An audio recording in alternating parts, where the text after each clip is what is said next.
नमस्कार। जय श्री राधे कृष्णा दोस्तों।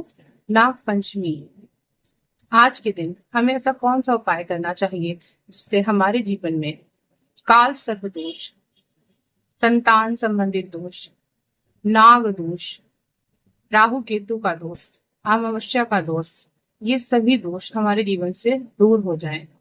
सबसे पहले हम बात कर लेते हैं कि जो भी दोष है, इन दोष का आखिर पीछे रीजन क्या होता है, क्या कारण होता है, किस कारण ये बनता है।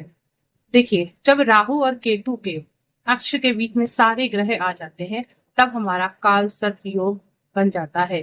पर जब सूर्य और चंद्र भी राहु केतु से ग्रसित हो जाएं तो उसको हम ग्रहण दोष की संज्ञा देते हैं।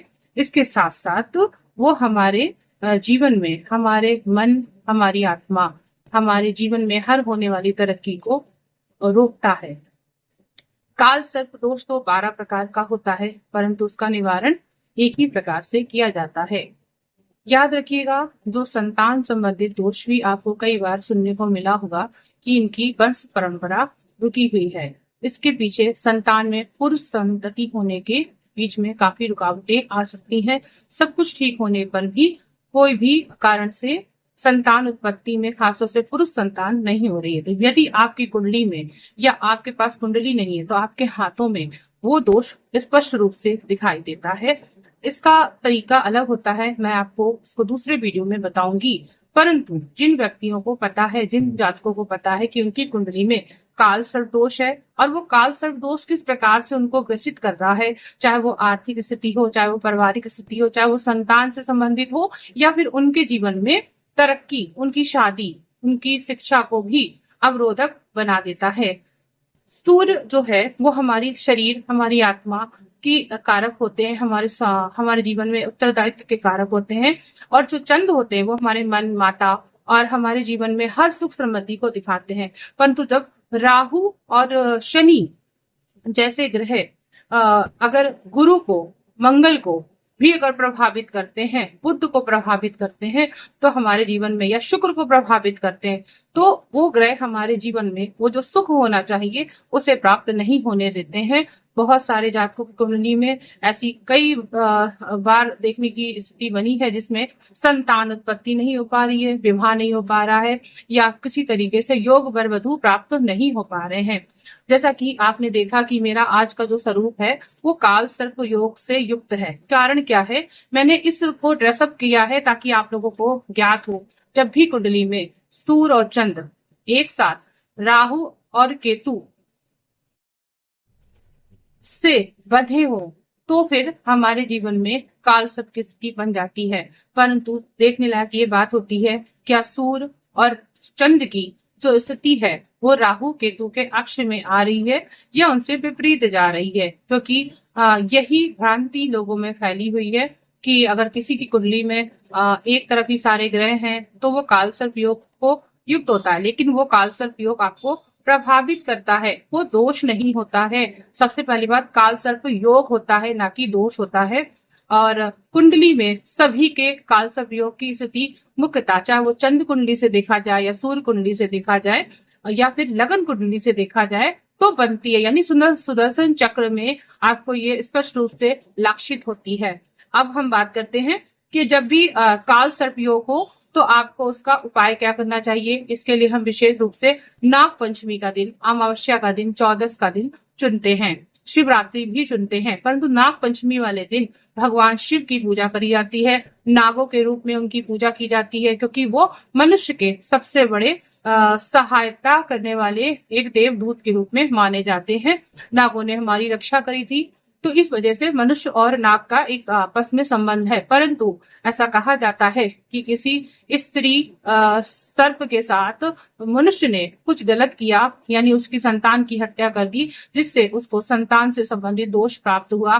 दूसरा, जो आपके जीवन में तरक्की रुकती है, तो यानी वंश वृद्धि को रोका, इस वजह से आपके जीवन में, मनुष्य के जीवन में भी काल सर्प योग का प्रभाव दिखाई दिया। कई बार आपने सुना होगा कि हमें रातों को सपने आते हैं, हमें सर्प दिखाई देते हैं, कोई सर्प हमारा पीछा कर रहा होता है, या जिनको जल से संबंधित दोष दिखता है, ऊंची ऊंची पहाड़ियां दिखती हैं, या कहीं मंदिर वीराना, इस तरीके की स्थितियां बनती हैं, यदि आपकी कुंडली में इस तरीके की परिस्थितियां हैं तो आपको याद रखना चाहिए काल सर्प का आपके ऊपर काफी प्रभाव है।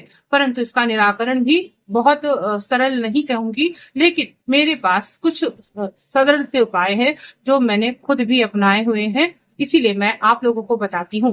काल सर्प वाला व्यक्ति जो होता है वो एक अलग विचारधाराओं से युक्त होता है, समाज को बदलने वाला होता है। बहुत बड़े बड़े लोगों की कुंडली में, जो बहुत फेमस है, उनकी कुंडली में ही काल सर्प योग को देखा जाता है। बहुतायत तो मैं नाम नहीं लूंगी किसी भी कुंडली का, क्योंकि वो एक सारे देश के राष्ट्रपति, नेता, और कहा जाए खासतौर से जिसमें मैं बात करूंगी, जो आज आपने देखा होगा कि कई अभिनेता हैं, उनकी कुंडली में भी देखने को मिलता है, पर नाम नहीं लेना चाहूंगी। स्पष्ट रूप से मैंने एक रीजन बता दिया आपको। तो आपको याद रखिएगा कि आप भी अगर भीड़ में खड़े हैं और भीड़ में सबसे अलग दिख रहे हैं, तो यानी आपकी कुंडली, यानी काल सर्प वाला व्यक्ति 1 लाख की भीड़ में भी अगर खड़ा कर दिया जाएगा तो उसकी पर्सनालिटी सबसे अलग होगी, वो सबसे अलग दीप्त तो होगा। तो आप समझ सकते हैं इतनी ही बात से कि लोग आपके पास बहुत अट्रैक्ट होकर आ जाएंगे, यानी उनको बहुत आकर्षण फील होगा आपसे जब बात करेंगे, आपके साथ समय व्यतीत करेंगे। तो इस तरीके से काल सर्प वाला व्यक्ति एक बहुत बिरला पर्सन होता है। अभी जो मैं उपाय के बारे में बात करती हूँ जिसे आप लोग जरूर करिएगा, खास तौर से वो उपाय ये है कि कल नाग पंचमी के दिन आपको प्रातः से लेके संध्या के तक आपको लाभ की चौघड़िया में ये कार्य करना होगा, और इसमें आप अमृत चौघड़िया को भी देख सकते हैं। बस राहु काल को भी न छूइएगा, राहु काल से अलग होकर काम करिएगा, क्योंकि आप कुछ उपाय करने जा रहे हैं, इसलिए राहु काल को हमें बचाना होता है। और चूंकि वो सुबह का 9 बजे का टाइम है, तो मैंने प्रातः काल से आपको बता दिया कि 10 बजे के बाद ही आप ये चीज करिएगा। एंड इस उपाय में आपको क्या करना होगा कि आटे के 2 सर्प बना लीजिएगा नाग नागिन का जोड़े के स्वरूप में, और उसमें आप चाहे वो जौ के आटे का बना सकते हैं, और अगर नहीं है तो आपके पास जौ है, तिल है, उनका बाकायदा जौ को उसमें लगाइए, उनका शेप बनाइए, और उस आटे के शेप को बनाकर उसको दूध से नहलाइए, उसको सर्वप्रथम गंगा जल, दूध, और घर पे ही ये काम कर सकते हैं या किसी मंदिर पे भी जाके कर सकते हैं। और एक तांबे की प्लेट में उसको रखिए, उसमें आप गंगा जल डालिए, फिर उसके उपरांत आप उसमें जो जौ होते हैं, दूध होता है, और जो अक्षत होते हैं, और तिल होते हैं, काले तिल, और इसके साथ साथ मीठा दूध डालिएगा, मीठा चीनी मिलाकर ही आपको दूध चढ़ाना होता है इसमें। फिर उनको चंदन लगाइए, आप चंदन इसलिए लगाइए ताकि उनके अंदर जो विष है वो विष आपको दूषित ना करे। इसके उपरांत उनको धूप, दीप, नैवेद्य, यानी सफेद कलर की मिठाई आप उन्हें जरूर चढ़ाइएगा। फल अगर आपके पास हो तो आप फल चढ़ा सकते हैं। सर्प गंध की अगर जड़ आपको मिल जाए तो आप उसको भी चढ़ा सकते हैं, और उस तरीके से आप उसको वहां पर चढ़ाकर पूजन करने के बाद, उसके बाद आप वहां पर मंत्र कर सकते हैं। देखिए, महामृत्युंजय मंत्र सबको नहीं आता है, अगर आपको आता है तो आप करिए, और नहीं तो ओम नाग देवताय नमः, यानी इस तरीके से कर सकते हैं, या फिर ओम नमः शिवाय, इस मंत्र को भी आप कर सकते हैं।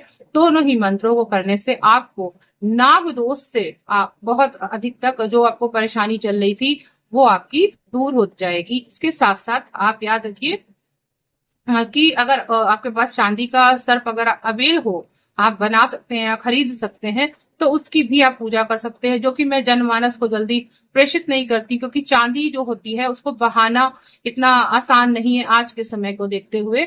और अगर मैं कहूँ कि चांदी को किसी को भी जल्दी बहाना भी नहीं चाहिए जब तक आपकी कुंडली में वो ना बताया जाए। लेकिन ये जो मैं तरीका बता रही हूँ ये जनमानस के लिए है, और उसमें कोई भी आपको दोष नहीं लगेगा।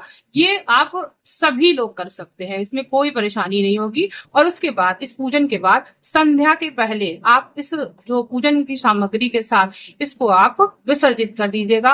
मंत्र जो है वो 1008 अगर कर सकते हैं तो ठीक है, 11 माला तक कर सकते हैं तो ठीक है, नहीं कर सकते हैं तो कम से कम 1 माला 108 टाइम आप अवश्य करिए। और इसके उपरांत आप भगवान से या ईश्वर से, या फिर कहा जाए नाग वंश जो आपके पितृ हैं, या उनसे आप माफी मांग लीजिए और कहिएगा हमारे जीवन में आने वाली हर समस्याओं का आप समाधान करिए, हमसे जो भूल चूक गलती हुई हो उसको दूर करिए और हमें तरक्की दीजिए। यानी जिसको जिस चीज की कमी है वो उस चीज को मानकर और करें। अगर आपके घर में, आपके परिवार में और कोई भी बच्चे की कुंडली में भी अगर आपको ये दिख रहा है तो आप उसको अभी से ही करा सकते हैं, क्योंकि जितनी जल्दी दोष का निवारण कर सकते हैं उतना अच्छा है। उसके उपरांत फिर आपको ये उपाय, अगर आप 14 को करना चाहते हैं तो 14 वाली तिथि को कर सकते हैं, और उसके उपरांत फिर अगर अगले साल ही आपको ये उपाय करने को मिलेगा। और आज के दिन ये स्पेशल इसलिए है क्योंकि आज जो राहु और केतु है वही सर्प का मुख और पूंछ होते हैं, और जो शनि है वो यहाँ पर काम करेगा। और चूंकि कल आज का जो दिन है वो सोमवार भी है और भगवान शिव की कृपा है, तो यानी राहु भगवान शिव के अंडर में भी रहेंगे, तो यानी आपको जो दुष्प्रभाव है वो भी नहीं होने पाएगा और आपकी जो इच्छा अधूरी है वो जरूर पूरी होगी। मेरा ये उपाय आप सभी लोग करिएगा और बताइएगा कमेंट करके कैसा रहा, क्योंकि ये मेरा पूरा जो गेटअप है वो मैंने काल सर्प से युक्त और नाग से युक्त, क्योंकि नाग नागिन के जोड़े के अनुकूल ही मैंने अपने लिए तैयार किया है। आप लोगों को ये कैसा लगा वीडियो, और इसको ज्यादा से ज्यादा प्रसार करिएगा ताकि सभी लोगों को ये बात पहुंच सके। धन्यवाद। राधे कृष्णा जी। हैप्पी नाग पंचमी।